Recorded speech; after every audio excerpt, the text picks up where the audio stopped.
አርዕስተ ዜና። ፍትህ ሚኒስቴር በማንነቱ ወይም በፖለቲካ አቋሙ ብቻ የተከሰሰ ሰው የለም ማለት። ፓርቲዎች ቦርዱ 7ኛው ሀገራዊ ምርጫ የሚካሄድባቸውን ቦታዎች ለይቶ አላሳወቀንም አሉ። ከውጭ በኢራን በቀጠለው የተቃውሞ ሰልፍ አንድ የአብዮታዊ ጥበቃ አባል ተገደለ። ጤና ይስጥልኝ ክቡራን ተመልካቾቻችን፣ ከኢሳት ነጻ የህዝብ ሚዲያ የሰዓቱን ዜና ይዘን ቀርበናል። ትዕግስት ተስፋዬና እኔም ደረጀ ይልማ ዜናው ወደ እናንተ እናደርሳለን። ለምልክት ቋንቋው ደግሞ ዳዊት ጎሳዬ አብሮናል። አሁን ወደ ቀዳሚው ዜና አልፋለሁ። ፍትህ ሚኒስቴር በማንነቱ ወይም በፖለቲካ አቋሙ ብቻ የተከሰሰ ሰው የለም ማለት። በተያያዘ አጠቃላይ የወንጀል ምርመራና የክስ ሂደት በሚፈለገው ቅልጥፍና እየተከናወነ አለመሆኑን የፍትህ ሚኒስቴር በህዝብ ተወካዮች ምክር ቤት 7ኛ መደበኛ ስብሰባ ላይ በሰጠው ማብራሪያ አመልክቷል። መሳይ ገዛኝ ተጨማሪ አላት።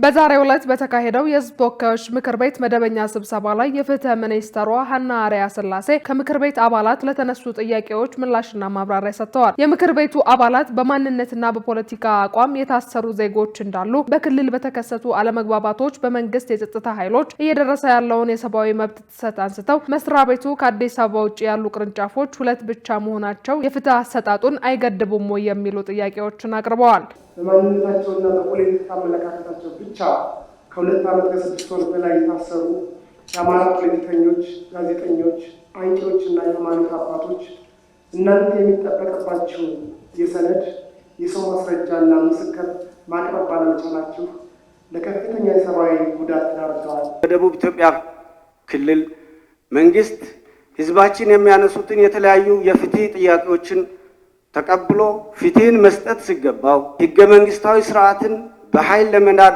ተንቀሳቅሰዋልና የህግ ማስከበር ስራን እየሰራው ነው የሚል ሽፋንን በመጠቀም በራሱ የጸጥታ ኃይሎች ቀጥተኛ የሆነ የኃይል እርምጃዎችን የወሰደ ከ70 በላይ የንጹሃን ሰዎች ሞት እየተከሰተ ያለበት ሁኔታ ይገኛል። በተደራሽነትና ፍትሃዊ አገልግሎት አሰጣጥ ላይ እና በዜጎች ነፃ ገለልተኛና ፍትሃዊ ፍትህ የማግኘት መብትና እድልን አልገደበም ብለው ያምናሉ። የፍትህ ሚኒስትሯ ሀና አርአያ ስላሴ ከምክር ቤቱ አባላት ለተነሱ ጥያቄዎች ምላሽና ማብራሪያ ሰጥተዋል። በማንነቱ ብቻ ወይም በፖለቲካ አቋሙ ብቻ የከሰስነው ፍርድ ቤት ያቆምነው ሰው የለም።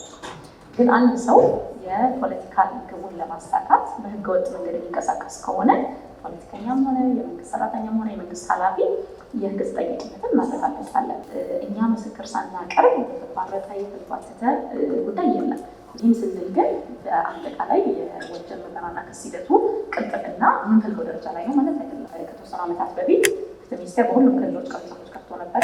ግን ትይዩ የሆነ የተሟላ የፍትህ አካላት ተደራሽነት ባለመኖሩ እንደሚታወቀው ደግሞ የስራ ቅንፍሎች ስለሆነ አቃቤ ህግ ብቻ በመኖሩ የማንነታቸው ችግሮች ይኖራሉ። ስለዚህ አሁን ሙሉ በሙሉ የተደራሽነት እቅዳችንን ወደ መተግበር እንሄዳለን ማለት ነው። በተጨማሪም የምክር ቤቱ አባላት በፍርድ ቤቶችና በሀገሪቱ የተለያዩ አካባቢዎች ያለው የዜጎች ሰብአዊ መብት አጠባበቅ ላይ ፍትህ በማስከበር ረገድ ምን እየተሰራ ነው በሚል ጠይቀዋል። ንጹሃን ሰዎች በአሰቃቂ ሁኔታ ይደበደባሉ። ያለ ወንጀላቸው የሐሰት ክሶች ተመስርቶባቸውና በሐሰት ተመስክረውባቸው ያለ አግባብ በማረሚያ ቤቶች እየታሰሩ ይገኛሉ። በማረሚያ ቤት የሚገኙ እስረኞች ላይ የሰብአዊ መብት ጥሰት ሲያጋጥምና ዳኞችም ፍርድ ሲሰጡ የፌዴራል ማረሚያ ቤቶች ግን ይህን ትዕዛዝ ተቀብለው ሲተገብሩ አይታይም። ይህንን መሰል ሰብአዊ መብት ጥሰት የሚሰሩ የፌዴራል ማረሚያ ቤት አመራሮች ላይ ተጠያቂነት የምታሰፍኑት መቼ ነው? ሚኒስቴሯ በምላሻቸው የሚከተለውን ብለዋል። ግጭት ባለበት፣ ሰላም በሌለበት ሁኔታ እንደተነሳው መደበኛ የሆነ የህግ ማስከበር የፍትህ ስራዎችን መስራት እጅግ አዳጋች ነው። ማረሚያ የሚገኙ ተጠርጣሪዎች፣ ታራሚዎች ከሰብአዊ መብት ጥሰቶች ጋር ተያይዞ ጥያቄዎችን ያነሳሉ። እነዚህ ጥያቄዎች ሲነሱ ፍርድ ቤቱ ግራ ቀኙን ሰምቶ ተገቢ ውሳኔ ይሰጣል። ይህንም ተከትሎ ማረሚያ ቤት በተቻለ መጠን የሚሰጡትን ውሳኔዎች በሙሉ ይተገብራል። እዚህ ላይ ግን አንድ ልብ ማለት ያለብን በእስር ላይ የሚገኙ ታራሚዎችም ሆነ ተጠርጣሪዎች ያልተገደበ መብት እንደሌላቸው ታሳቢ ማድረግ አለብን። ስለዚህ መብትን እንደምንጠይቀው ሁሉ ግዴታዎችንም ደግሞ የተገደመ መብት ስለሆነ በዛ አውድ ውስጥ ሊታይ ይገባል። በማረሚያ ቤት ኮሚሽን በኩል ግን በፍርድ ቤት የሚሰጡ ውሳኔዎችን ለመተግበር ተከታትሎ ለማስፈጸም ጥረት ይደረጋል። ይህንን ደግሞ እንደ ፍትህ ሚኒስቴርም የምንከታተለው ነው። ፓርቲዎች ቦርዱ 7ኛው ሀገራዊ ምርጫ የሚካሄድባቸውን ቦታዎች ለይቶ አላሳወቀንም አሉ። በሌላ በኩል የኢትዮጵያ ብሔራዊ ምርጫ ቦርድ አስቻይ ሁኔታ አለባቸው በሚላቸው አካባቢዎች ላይ ለመወዳደር ዝግጅት እያደረጉ መሆኑን ኢሳት ያነጋገራቸው ተፎካካሪ የፖለቲካ ፓርቲዎች አስታውቀዋል። ገነት ዘዘው የኢትዮጵያ ብሔራዊ ምርጫ ቦርድ የ7ኛውን ሀገራዊ ጠቅላላ ምርጫ የጊዜ ሰሌዳ ከአንድ ወር በፊት ይፋ ማድረጉ ይታወቃል። በዚህ መሰረት ከጥር 1 ቀን 2018 ዓ.ም ጀምሮ የእጩዎች ምዝገባ ይደረጋል። ይህንን አስመልክቶ ዝግጅታችሁ ምን ይመስላል ሲል ኢሳት የኢዜማና የእናት ፓርቲ አመራሮችን ጠይቋል። የኢትዮጵያ ዜጎች ለማህበራዊ ፍትህ ኢዜማ ፓርቲ ዋና ጸሐፊ ዋሲሁን ተስፋዬ በሰጡት ምላሽ ፓርቲው የምርጫ ቦርድ አስቻይ ሁኔታ አለባቸው በሚላቸው አካባቢዎች ላይ ለመወዳደር ዝግጅት እያደረገ መሆኑን ገልጸዋል። በሀገሪቱ አንዳንድ አካባቢዎች ያለው የጸጥታ ችግር ምርጫውን ማድረግ አለማስቻሉ የዘንድሮውን ምርጫ ለየት እንደሚያደርገው ተናግረዋል። ፓርቲው በየትኞቹ ቦታዎች ላይ የተሟላ ምርጫ እንደሚደረግ የምርጫ ቦርድን ውሳኔ በመጠባበቅ ላይ መሆኑን አስረድተዋል። ይሄ ምርጫ ለፈው ምርጫ የሚለያቸው የራሱ ባህሪዎች አሉ። ጸጥታ ችግሮች ምርጫውን በምን ያህል ሁኔታ ቦታዎች ላይ ማድረግ ያስችላል የሚለው አንዱ ጉዳይ ነው። እሱን በተመለከተ ከብሔራዊ ምርጫ ቦርድ ጋር ውይይት እየተደረገ ነው። ብሔራዊ ምርጫ ቦርድም ባለፈው እንደገለጸው አስቻይ ሁኔታዎቹ ግን ከሚመለከታቸው የጸጥታ አካላት ጋር ጭምር በመነጋገር የትኞቹ ቦታዎች ላይ በተሟላ ሁኔታ ምርጫ ማድረግ ይቻላል የሚለውን ከፓርቲዎች ጋር ውይይት አደርጋለሁ ብሏል። እሱን እየጠበቅን ያለ ነው። እኛ ግን አብዛኛዎቹ ቦታዎች ላይ ምርጫ ይደረጋል ብለን የራሳችንን ዝግጅት እያደረግን ያለ ነው። አክለውም ምርጫው ፍትሃዊ፣ ነጻና ገለልተኛ እንዲሆን ምርጫ ቦርድ በዋናነት ኃላፊነቱን ሊወጣ እንደሚገባ አሳስበዋል። ብሔራዊ ምርጫ ቦርድ በገለልተኝነት እና በብቃት ምርጫውን ከማስፈጸም አንጻር ሰፊ ስራ ይጠበቅበታል። ሁለተኛ መንግስት ነው የአንበሳውን ድርሻ የሚወስደው። መንግስት ሁሉም ተፎካካሪ ፓርቲዎች በነጻነት ተንቀሳቅሰው መራጩን ህዝብ እንዲያገኙ መደላድሉን መፍጠር ይጠበቅበታል። በየደረጃው ያሉ የመንግስት መዋቅሮች ከዚህ ምርጫ ጋር በተያያዘ እጩዎች ወይም ተፎካካሪ ፓርቲዎች በሚንቀሳቀሱበት ጊዜ አስፈላጊውን የጸጥታ ድጋፍ በመስጠት እንዲሁም ደግሞ ባለማደናቀፍ ጭምር ትብብር ማድረግ ይጠበቅባቸዋል። የእናት ፓርቲ የህግ ክፍል ኃላፊና የምርጫ ኮሚቴ ሰብሳቢ ዋለልኝ አስፋው በበኩላቸው ምርጫ ቦርድ በየትኞቹ ቦታዎች ላይ የተሟላ ምርጫ ማድረግ ይቻላል የሚለውን ለፓርቲዎች አለማሳወቁን ተናግረዋል። ይሁን እንጂ ፓርቲው በሁሉም አካባቢዎች የእጩዎች ምልመላ፣ የሰነድ ዝግጅትና ሌሎች ተያያዥ ስራዎችን እያከናወነ መሆኑን ተናግረዋል። የትኛው አካባቢ ነው አስቻይ ሁኔታ ያለው፣ የትኛው አካባቢ ነው አስቻይ የሌለው ብሎ ምርጫ ቦርድ በግልጽ ያስቀምጠው ነገር የለም። ከጥር 1 ጀምሮ ስለሆነ የእጩ ምዝገባ ይደረጋል ተብሎ ታይም ቴብል የወጣው ከዛ በፊት ይገልጻል ብለን ነው የምንገምተው። ባለው ሁኔታ እኛ ዝግጅት እያደረግን ነው። እጩ ምልመላም፣ እጩዎችን ማዘጋጀትም፣ የሰነድ ዝግጅቶችም የተለያዩ እያደረግን ነው። ምርጫው ተአማኒና ፍትሃዊ እንዲሆን የምርጫ አስፈጻሚ አካላት ነጻና ገለልተኛ ሊሆኑ እንደሚገባ ኃላፊው በተመሳሳይ አሳስበዋል። መጀመሪያ የምርጫ ቦርድ አስፈጻሚው ራሱ ነጻ መሆን አለበት። ሁሉንም በኩል አይን የሚያይ ዋናው ምርጫ ቦርድ ላይ ያሉት ብቻ ሳይሆን እስከ ምርጫ አስፈጻሚ እስከ ጣቢያ ድረስ ያለው ምርጫ አስፈጻሚ ውስጥ ያሉ ሰዎች ከማንኛውም ፖለቲካ ነጻ ሆነው በተለይ ገዢውን ፓርቲ ሳይወክሉ ሳይፈሩ እውነት ላይ ቆመው ሁሉ ነገር በበጀት አመዳደርም፣ ፋይናንስም፣ በፍትሃዊነትም በትክክለኛነትም ምርጫ ቦርድ ነጻ መሆን አለበት ነው የመጀመሪያው። ጸጥታ ኃይሎች፣ ፖሊስ፣ ፍርድ ቤት፣ መከላከያ ይህ በሙሉ ነጻ መሆን አለበት። ሌላው ሶስተኛው አጠቃላይ ህዝቡ ነው። አጠቃላይ ህዝቡ መጠበቅ አለበት። በነቂስ ወጥቶ ከመጀመሪያ መመዝገብ አለበት። የአዲስ አበባ ዩኒቨርሲቲ አገር በቀሉን እውቀት ወደ ዓለም አቀፍ መድረክ መውሰድ ይጠበቅበታል ተባለም። ዩኒቨርሲቲው በበኩሉ በተለያዩ ጉዳዮች ላይ ለሚወጡ ፖሊሲዎች ግብዓት በመስጠት በኩል የሚያከናውነውን ተግባር አጠናክሮ እንደሚቀጥል ገልጿል። መሰረት ባዩ ተጨማሪ አላት። የአዲስ አበባ ዩኒቨርሲቲ 75ኛ ዓመቱን በተለያዩ ሁነቶች ያከበረ እንደሆነ ይታወቃል። ዩኒቨርሲቲው በዛሬው ዕለትም በሰው ኃይል፣ በፖለቲካ፣ በማህበራዊና በኢኮኖሚያዊ እንዲሁም የጤናና አገልግሎት ልማት ዘርፍ ያበረከተውን አስተዋጽኦ አስመልክቶ በተካሄደ ጥናት ላይ ውይይት አድርጓል። የዩኒቨርሲቲው አካዳሚክ ምክትል ፕሬዝዳንት ዶክተር ጄሉ ኡመር ዩኒቨርሲቲው ባለፉት ዓመታት በተለያዩ ጉዳዮች ላይ ንቁ ተሳትፎ ማድረጉን አስታውሰው ለፖሊሲ ግብዓት የሚሆኑትን ሀሳቦች በማቅረብ ረገድ የሚሰራውን ስራ አጠናክሮ እንደሚቀጥል ገልጸዋል። የትኛውም ፖሊሲ ሲነደፍ በጥናት ላይ ተመርኩዞ ነው እና በጥናት ላይ ደግሞ በአብዛኛው የሚሳተፈው የአዲስ አበባ ዩኒቨርሲቲ ምሁራን ናቸው። ከዚህ የመነጩ ናቸው ማለት ይቻላል። ለወደፊትም ቢሆን በጥናትና ምርምሩ ዙሪያ ላይ አትኩሮ የሚሰራ እና የጥናትና ምርምር ውጤቱን እንደዚሁ የሚያቀርብ ተቋም መሆኑን ነው መገንዘብ የሚያስፈልገው እና እስካሁን ድረስም በሚሰሩት ጥናቶች እና በአጠቃላይ በዓለም ደረጃ ላይ ቢታይ የአዲስ አበባ ዩኒቨርሲቲ የጥናት ውጤቶች ጉልህ ሆነው የሚታዩና ድርሻውም የጎላ መሆኑን ነው ጥናቶችም የሚያሳዩት።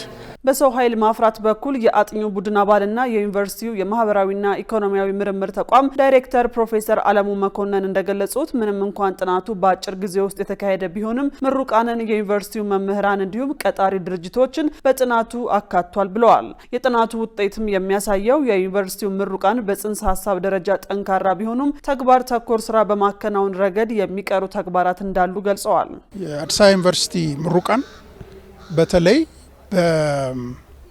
በእንግሊዝኛው ቲዮሪ የሚባለው ቲዮሬቲካል ኖሌጅ ወይም እውቀት በሚመለከት ጠንካራ እንደሆኑ፣ ነገር ግን ቴክኒካል የሚባል ክህሎት በሚመለከት ማለትም በተማሩበት ትምህርት ለተግባር ለማዋል የሚረዱ ነገሮችን በተመለከተ በአንጻራዊ ሁኔታ አነስ ያለ እንደሆነና እዛ ላይ መሰራት እንዳለበት ያመላክታሉ። ዩኒቨርሲቲው በፖለቲካው ዘርፍም ዘመናዊ የፖለቲካ ስርዓት በህብረተሰቡ በማስረጽ በኩል ከፍተኛ ሚና ተጫውቷል ያሉት የኢኮኖሚና ፖለቲካዊ ጉዳዮች አጥኚ ቡድን አባልና የዩኒቨርሲቲው የታሪክ መምህር ዶክተር ደቻሳ አበበ ናቸው። ፖለቲካችን ለበጎም ይሁን አንዳንድ አፍራሽ ነገሮችም ይሁኑ ዘመናዊ ሆኖ የወጣው የፖለቲካ ፓርቲ ካልቸር፣ የፖለቲካ እንቅስቃሴ፣ ሰልፍ የሚሉት ነገሮች በሙሉ ከአዲስ አበባ ዩኒቨርሲቲ ጋር የሚያያዙ ነገሮች ናቸው እና ዘመናዊ ፖለቲካን ወደ ማህበረሰቡ ወሰደው እና ይሄ ነው ትልቁ አስተዋጽኦ የነበረው። ሀገራዊ እውቀቶችን ወይም ሀገር በቀል እውቀቶችን ወደ ዓለም አቀፍ መድረክ የማምጣት ሚና ማለት ነው። ይዞ እዚሁ ማለት አይደለም። የዓለም አቀፍ እውቀት አካል ማድረግ መቻል የሚጠበቅበት ይመስለኛል በሁሉም ሙያ መስኮች። መጪውን የገና በዓል ምክንያት በማድረግ የሚቀርቡ የግብርና ምርቶች ላይ ካለፈው ዓመት ተመሳሳይ ወቅት ጋር ሲነጻጸር የዋጋ ቅናሽ ማሳየቱን የአዲስ አበባ ከተማ ንግድ ቢሮ ገለጸ። ቢሮው ለበዓሉ የኢንዱስትሪ ምርቶችን ጨምሮ ተመጣጣኝ በሆነ ዋጋ እያቀረበ መሆኑን አስታውቋል። ሰላማዊት ሙሉጌታ ተጨማሪ አላት።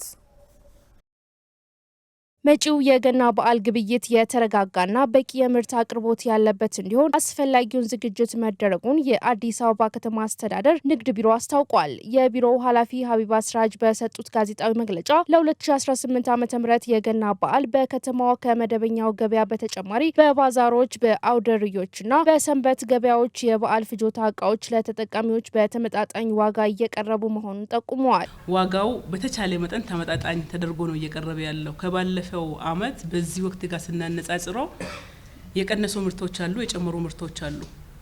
የግብርና ምርቶች በጣም የቀነሱበት ሁኔታ ነው ያለው። በማዕከላቶቹ አሁን ቅድም ሲያነሳላችሁ በነበረው ሁሉ ላይ ከ9000 እስከ 12000 ጤፍ ቀርቧል። እንደየደረጃው ትልቁ ተብሎ የሚታሰበው እስከ 12000 የጤፍ ምርቶችና ሌሎች ተያያዥ ነገሮች ቀርቧል። ሁለተኛ ሽንኩርት በከፍተኛ ሁኔታ ቀንሷል። ቲማቲም በከፍተኛ ሁኔታ ቀንሷል። አጠቃላይ የግብርና ምርቶቹ ላይ መረጋጋት ነው የሚታይበትና በጣም የመቀነስ ከባለፈው አመት አንጻርም ሲታይ የመቀነስ ሁኔታ ነው የሚታየው። አትክልትና ፍራፍሬ ላይም በተመሳሳይ የመቀነስ ሁኔታ ነው የሚታየው። ኢንዱስትሪ ምርቶች ላይም መጠነኛ የዋጋ ጭማሪ ቢኖርም እሱም ዘይት ላይ ነው የሚታየውና በዚህ አመት የገና በዓሉ የተረጋጋ የግብይት ስርዓት በቂ ምርት በማስገባት የተረጋጋ የግብይት ስርዓት አቅርቦቱ በራሱ ገበያውን እንዲያረጋጋ ለማድረግ ነው እየተሰራ ያለውና የተረጋጋ ግብይት ስርዓት ያልፋል ብለን ነው የምናስበው። ለበዓሉ የሚሆኑ የተለያዩ የኢንዱስትሪ የግብርናና የእንስሳት ተዋጽኦ ምርቶች በብዛትና በጥራት ለገበያ እንዲቀርቡ ከክልሎችና ከአቅራቢዎች ጋር የንግድ ትስስር መፈጠሩን አስረድተዋል። በመንግስት ተቋም ትስስር የተፈጠረላቸው ከ600 ሺህ በላይ ዶሮ ለዚህ በዓል ይቀርባል። በተመሳሳይ ከ14 ሚሊዮን በላይ እንቁላል አቅርቦት አለ። ከ270 ሺህ በላይ የበግና ፍየል አቅርቦት አለ። እንደዚሁም ከ200 ሺህ በላይ ደግሞ የዳልጋ ከብት የእርድ ከብቶች የሚቀርቡበት ዋና ምርቶች ናቸው። ሌሎች የግብርና ምርቶችም ሰፋ ባለ ሁኔታ ቀርቧል። ለበዓሉ ተፈላጊ የሆኑት ዋናዎቹ እነዚህ ለማቅረብ በከተማ አስተዳደሩ ዝግጅት ተደርጎ አቅርቦቱ ተጠናቋል ማለት ነው። ይሄንን አቅርቦት ደግሞ መላው ማህበረሰቡ ጋር እንዲደርስ ለማድረግ የቁጥጥር ስርዓቱ በጣም ወሳኝ ነው። ሌላው ከኢንዱስትሪ ምርቶች መካከል የዘይት ዋጋ መናር ምክንያቱ ምንድነው ተብሎ ለቀረበው ጥያቄ ኃላፊዋ ተከታዩን ምላሽ ሰጥተዋል። ቅድም በነገርኳቸው ስኪሞች ከተማ አስተዳደሩ በሚያቀርባቸው አቅርቦት ላይ ዘይት እስከ 1400 አልዘለለም። አሁንም ቢሆን ዝቅተኛ ኑሮ ደረጃ ያለው ብቻ ሳይሆን ሌላው መካከለኛው ኑሮ ደረጃ ላይ ያለው መንግስት ሰራተኛም ጭምር የዚህ ተጠቃሚ ነው እየወሰደ ያለው ከነዚህ ተቋማቶች ነው። ከዛ ውጭ ያለው በነፃ ገበያ ላይ የሚቀርቡት ጭማሪዎች አሉ። ምንም የሚካድ ነገር አይደለም። እንደ ሚዲያ እናንተም ገበያውን እየታዘባችሁ ነው የምትሉትና ነፃ ገበያ ላይ ደግሞ ሄዶ የሚገዛው ሰው አማራጭን ፈልጎ ነው። በዓሉን አስመልክቶ አላስፈላጊ የዋጋ ጭማሪ እንዳይኖርም ከሚመለከታቸው የጸጥታና የቁጥጥር አካላት ጋር በቅንጅት እየተሰራ መሆኑንም ኃላፊዋ ጠቁመዋል። ክቡራን ተመልካቾቻችን ከኢሳት ነጻ የህዝብ ሚዲያ ዜናዎቻችን አሁንም እንደቀጠሉ ናቸው። በቀጣይነት የቢዝነስና ኢኮኖሚ መረጃዎችን ወደ እናንተ እናደርሳለን። ባልደረባችን መሰረት ባዩ እየጠበቀችን ነው።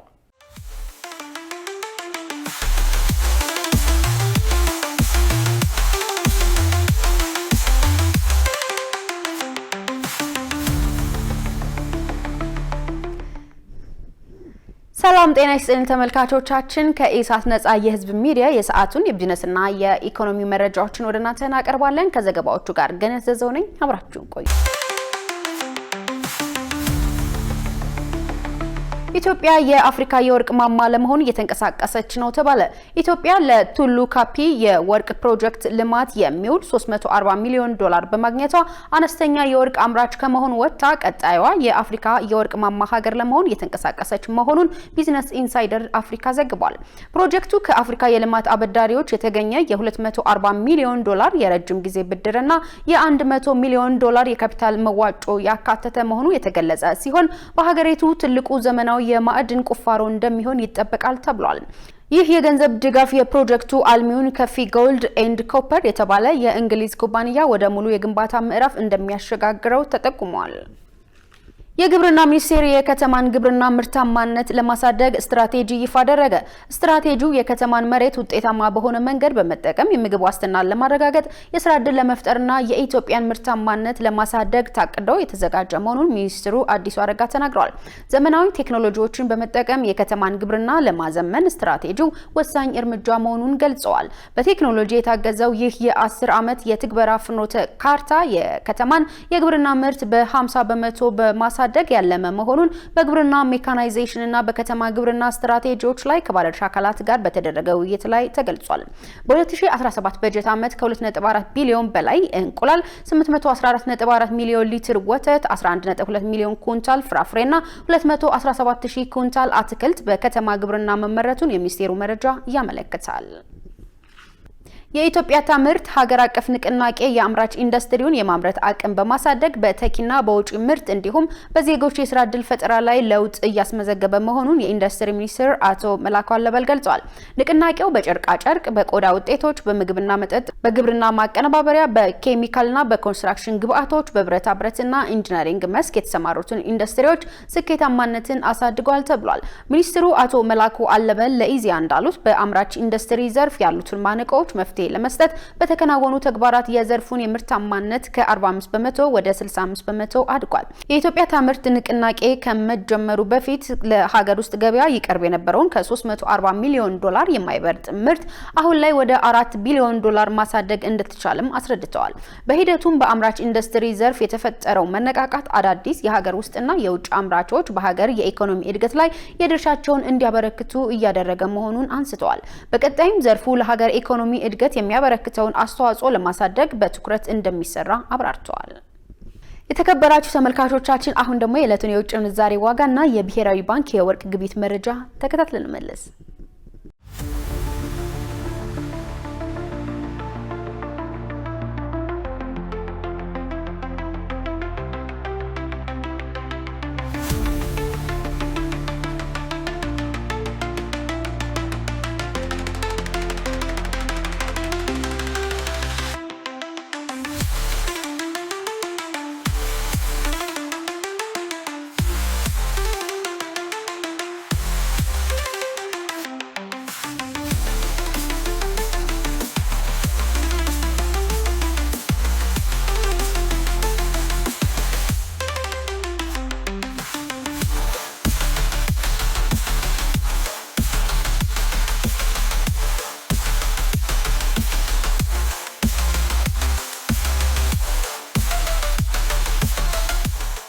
ተመልካቾቻችን ለዕለቱ ያዝናቸው የቢዝነስና የኢኮኖሚ መረጃዎችን ይመስላሉ። ወደ ቀጣይ ዜና ላሳልፋችሁ።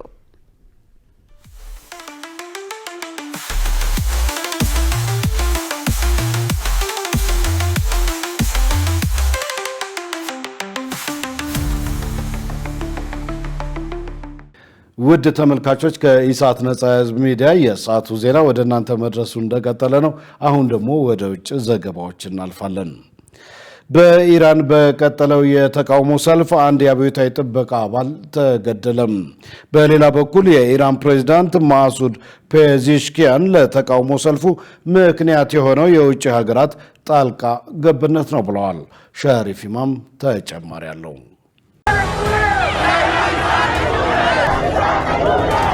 የኢራን ፓራሚሊተሪ አብዮታዊ ጥበቃ አባል የሆነ በጎ ፈቃደኛ በመንግስት ደካማ ኢኮኖሚ ምክንያት በተቀሰቀሰ የተቃውሞ ሰልፍ በምዕራብ ግዛት መገደሉን ባለስልጣናት ሐሙስ ዕለት አስታውቀዋል። በዚህም በተቃውሞ ምክንያት የተገደለ የመጀመሪያው የደህንነት ሰራተኛ ሆኗል። ረቡዕ ምሽት ላይ የተገደለው የ1 ዓመቱ ወጣት በጎ ፈቃደኛ የባጂ ኃይል አባል የነበረ ነው። በዋና ከተማው ቴህራን እየቀሰቀሰ የመጣው የተቃውሞ ሰልፍ ወደ ሌሎች የሀገሪቱ ክፍሎች እየተስፋፋ ነው። የመንግስት የሆነው ኢርና የዜና ወኪል ስለ ጠባቂው የዘገበ ቢሆንም ከማብራራት ግን ተቆጥቧል። የኢራን ዜና ወኪል ለባሲች ቅርበት ያለ የተማሪዎች የዜና ወኪልና በኢራን የሎርስታን ግዛት ምክትል አስተዳዳሪ የሆኑትን ሰኢድ ፓዮራሊን ዋቢ በማድረግ ለጥበቃው አባል መገደል የተቃውሞ ሰልፈኞችን ተጠያቂ አድርጓል። አባሉ ስርዓት ለማስከበር ሲል በተቃውሞ ሰልፍ አድራጊዎች ሰማዕት ሆኗል። ሌሎች 31 የባሲጅ አባላትና የፖሊስ መኮንኖች ደግሞ ቆስለዋል። ምክትል አስተዳዳሪው ለተቃውሞ ሰልፍ መካሄድ ምክንያት ያሉትን ሲናገሩ በኢኮኖሚ ጫና፣ በዋጋ ግሽበትና በገንዘብ የመግዛት አቅም መውጣትና መውረድ ሳቢያ የተፈጠረ የኑሮ ጫና ነው ብሏል። የዜጎች ድምፅ በአግባቡ መደመጥ አለበት፣ ይሁን እንጂ ጥያቄያቸው በሌሎች መጠለፍ የለበትም ብለዋል። የተቃውሞ ሰልፍ ከቴህራን ደቡብ ምዕራብ 400 ኪሎ ሜትር ርቃ በምትገኘው ኩዳሺት ከተማም ተካሂዷል። የኢራን የሲቪል መንግስት በለውጥ አራማጁ ፕሬዚደንት ማሱድ ፔዜሽኪያን የሚመራው የተቃውሞ ሰልፈኞች ጋር ለመነጋገር ይፈልጋሉ። ፔዜሽኪያን አሁን ላይ ሊያደርጉ የሚችሉት ነገር እንደሌለ ያምናሉ። የኢራን ገንዘብ ሪያል የመግዛት አቅም በፍጥነት እየወደቀ ነው። በአሁኑ ሰዓት $1 በ1.4 ሚሊዮን የኢራን ሪያል ይመነዘራል። የመንግስት ቴሌቪዥን በተለይ እንደዘገበው 7 ሰዎች ታስረዋል። ከነዚህ መካከል 5ቱ የንጉሳዊ አገዛዝ ደጋፊዎች ሲሆኑ 2ቱ ደግሞ ተቀማጭነታቸው አውሮፓ ከሆነ ቡድኖች ጋር ግንኙነት አላቸው ብሏል። አክሎም የመንግስቱ ቴሌቪዥን ጣቢያ እንዳስታወቀው የደህንነት ኃይሎች በድብቅ ሊገባ የነበረ 100 ሽጉጥ በቁጥጥር ስር አውለዋል። ስለ ጉዳዩ ግን አላብራራም። በኢራን የተካሄደ የተቃውሞ ሰልፍ ከ2022 ወዲህ የ22 ዓመቷ ማሻ አሚኒ በፖሊስ ጣቢያ መሞቷን ተከትሎ ከተካሄደ የተቃውሞ ሰልፍ ትልቁ ነው ተብሏል። በቴህራን በተካሄደ የቢዝነስ ፎረም ላይ ፕሬዚደንት ፔዜሽኪያን የውጭ ሀገራት ጣልቃ ገብነት ለተቃውሞ ሰልፍ ምክንያት እንደሆነ ተናግረዋል። ፕሬዚደንቱ አያይዘውም ሀገሪቱ ጦርነት ውስጥ ናት በሚል ህዝቡ አንድ እንዲሆን ጥሪ አቅርበዋል። ዜናውን ስናዘጋጅ አሶሺየትድ ፕሬስና አልጀዚራን በመረጃ ምንጭነት ተጠቅመናል።